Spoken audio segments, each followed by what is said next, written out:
నోచుకోవడం లేదు. ఇటు రోడ్లుగా నరకానికి నగలుగా మారుతుంటే మరోవైపు పాలన మాత్రం ఎక్కడ మాత్రం పాలకుల చిత్తశుద్ధి మాత్రం వరంగల్ నగర అభివృద్ధిపై కనిపించడం నాయకులకు లేకుంటే అడ్మినిస్ట్రేషన్ సరిగ్గా కూడా వరంగల్ నగర అభివృద్ధి అన్నారు. ఇప్పుడు ఎట్లా ఉంది పరిస్థితి? 1300 సంవత్సరాల చరిత్ర గల కాకతీయ సామ్రాజ్యం అనగానే ప్రతి ఒక్కరి గుర్తుకొచ్చేది వరంగల్ ట్రై సిటీస్. ఈ విషయంలో మన తెలంగాణ గవర్నమెంట్ వచ్చినప్పటి నుంచి అభివృద్ధి పనులు అనేవి జరుగుతూనే ఉన్నాయి. పూర్తి నిర్లక్ష్యంగా ఉండటానికి ఆస్కారం లేదు.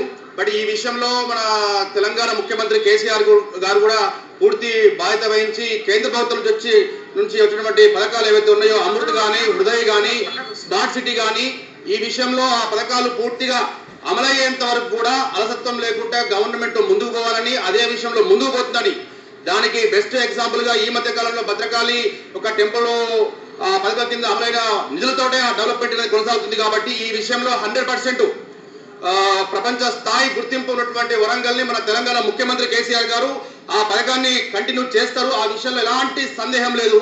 కాకపోతే ఈ ప్రెసెంట్ ట్రై సిటీస్ ఉన్నటువంటి రోడ్ల వ్యవస్థ అనేది పూర్తి అధ్వానంగా ఉంది. కాబట్టి ఈ విషయంలో వరంగల్ యంత్రాంగము ఎమ్మెల్యేలు కానీ, ఎంపీలు కానీ, మరి మెయిన్ మినిస్టర్లు కూడా ఇక్కడే ఉన్నారు. కాబట్టి వారి యొక్క పూర్తి సహకారంతో ముందుకు వెళ్ళి ఈ విషయంలో డెవలప్మెంట్ విషయంలో ఏమాత్రం కాంప్రమైజ్ కాకుండా ముందుకు పోవాలని ఒక తెలంగాణ వాదిగా నా యొక్క అభిప్రాయం. తెలంగాణ